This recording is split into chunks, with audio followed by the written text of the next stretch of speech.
হয়েছে আমার বিষয়েও অনেক মিডিয়াতে অনেক ভাবে কথা বলা হয়েছে। মিডিয়া বলতে শুধু আপনাদেরকে বোঝাই, এখন ফেসবুকও মিডিয়া হয়ে গেছে। ফেসবুকেও অনেক রকম কথা হয় যেটা আপনার আমার থেকে আরো অনেক দূর পর্যন্ত যায়। এটা কিন্তু অনেক রিস্কলি। যদি বলেন কেন, আমি আমার জায়গা থেকে বলতে চাই, ফেসবুকে কিছু কথা লেখা হয়েছে যে অমককে ধরিয়ে দিন, অমককে ধরে গণপিটুনি দিয়ে প্রশাসনের হাতে দিয়ে দিন। অনেকে কিন্তু জানেই না আমরা কারা। আর তারপরে বড় সমস্যা হয়েছে যে আমরা চোখে আহত, আমাদের সারা গায়ে গুলি আছে সেটা মিশে গেছে, কিন্তু চোখের যে গুলিটা আছে এটা অনেক সময় বোঝা যায় না। এখন পাবলিক যদি আমাদেরকে ধরে, আমাদের দেশের জনগণ যদি আমাকে ধরে, তাহলে আমার মতো অনেক ভাই আছে যারা দুই একটা গা দিয়ে দেবে আমার উপরে। এর দায়ভার কে নিবে ভাই? এর চিকিৎসা কে করে দেবে? এখন নয় আমরা আন্দোলনে আহত হয়েছি, এই জন্য হয়তো আমাদের চিকিৎসাটা সরকার করছে, সরকার সহানুভূতি দেখাচ্ছে। যখন আমাদের পাবলিক পিটুনি দিবে তখন কে দেখাবে ভাই? আমার পরিচয় পাওয়ার আগে তো দুই ঘা দিয়ে দেবে ভাই। এখন আমি যে মূল বক্তব্যে আসতে চাচ্ছি সেটা হচ্ছে আমার বক্তব্য, আমার সজ্ঞানে আমি বলতে চাই দুই তিনটা কথা।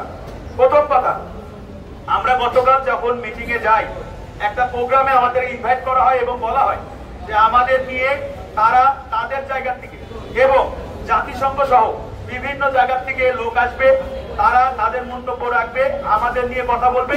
যদি আমাদের সুযোগ হয় আমরা কয়েকটা কথা আমাদের নিয়ে বলবো, এই আশা রেখে আমরা সবাই ওখানে উপস্থিত হই। ওখানে আমাদের অনেক গার্জিয়ান আছে, যারা মা আমাদের সাথে আছে, যারা বউ আমাদের সাথে আছে, আমাদের পরিবার হিসাবে আমাদেরকে সেবা করছে, তারাও আমাদের সাথে একা না ছেড়ে আমাদের সাথে নিয়ে যায়।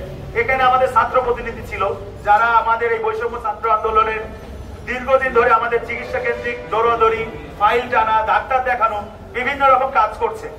এবং ওখানে আমরা যখন যাই তারা আমাদেরকে খুব সুন্দরভাবে নিয়ে এবং ইউজ করার চেষ্টা করে। প্রথমে আপনারা দেখেছেন, আমরা যখন ছোট ছোট কয়েকটা কথা নিয়ে স্টেজের দিকে উঠে যাই তখন আমাদের হাতে একটা ব্যানার ধরাই দেওয়া হয়।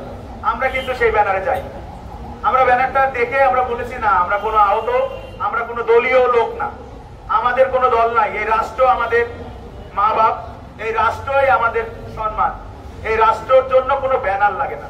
বাংলাদেশের ব্যানারই কিন্তু সব থেকে বড় ব্যানার, বাংলাদেশের পতাকাই সব থেকে বড়।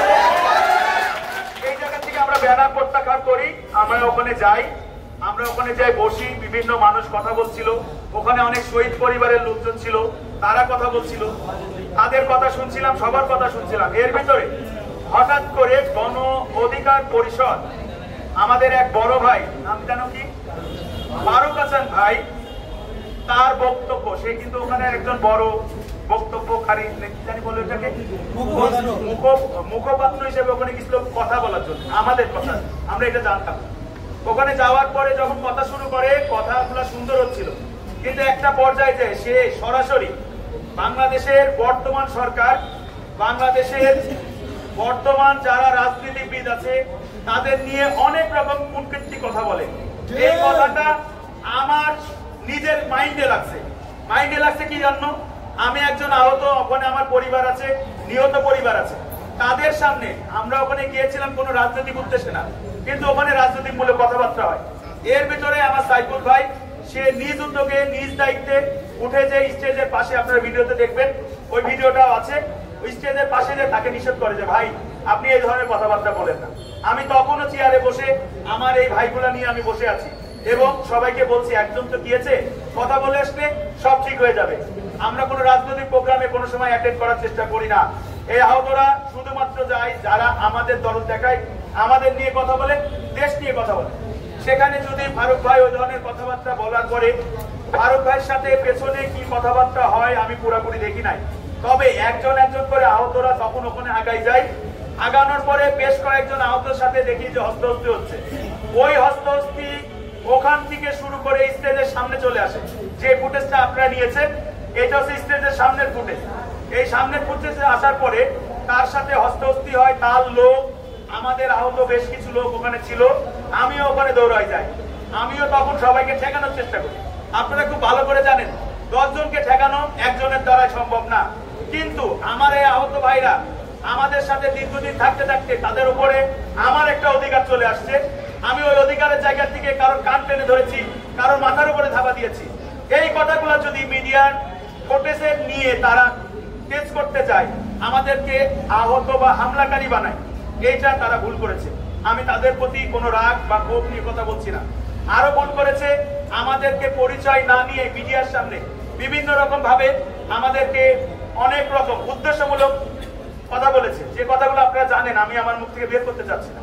এখান থেকে আমি তাদেরকে একটা মেসেজ দিতে চাই, নূর ভাই যদি আপনাদের দলের লোক হয়ে থাকে, আপনাদের একজন মুখপাত্র হয়ে থাকে, বিগত দিনে এবং এখন পর্যন্ত আমি আশা রাখি সামনের দিনে নূর ভাই আমাদের নিয়ে কথা বলছে, এই বৈষম্যবিরোধী ছাত্র আন্দোলন নিয়ে কথা বলেছে, তারা আমাদেরকে টাকা দিই নাই, ঠিক মতো চিকিৎসা ফিরাই দিই নাই, এই কথাগুলো বলেছেন আপনাদের সামনে। আমাদের কথাই তো আপনাদের সামনে বলে, ওই দলই তো আমাদের নিয়ে কথা বলছে, ওই দল না। বাংলাদেশের বিভিন্ন রকম শ্রেণী পেশার মানুষ আমাদের নিয়ে কথা বলছে, আমাদের পাশে এসে দাঁড়াচ্ছে। এখানে নূর ভাইয়ের দলও কিন্তু উপস্থিত। নূর ভাইয়ের দলও কিন্তু বিগত দিনে আমাদের আহতদের অনেককে অর্থনৈতিক সহযোগিতা করেছে এবং বলেছে যদি কেউ না পারে আমি একাই আপনাদের পাশে দাঁড়াবো। সেই জায়গা থেকে আপনাদের সাথে কি আমাদের কোনো মানে আগে থেকে কোনো শত্রুতা ছিল? শত্রুতা ছিল না। আপনার দলের বিরুদ্ধে আমরা কোনো সময় যাইনি, বাংলাদেশের কোন দলের বিরুদ্ধে আমরা এখন পর্যন্ত যাইনি, শুধু এক শেখ হাসিনার সরকারের বিরুদ্ধে গেছি। শেখ হাসিনার সরকারের বিরুদ্ধে যে আমরা চোখ হারাইছি, হাত হারাইছি, পা হারাইছি।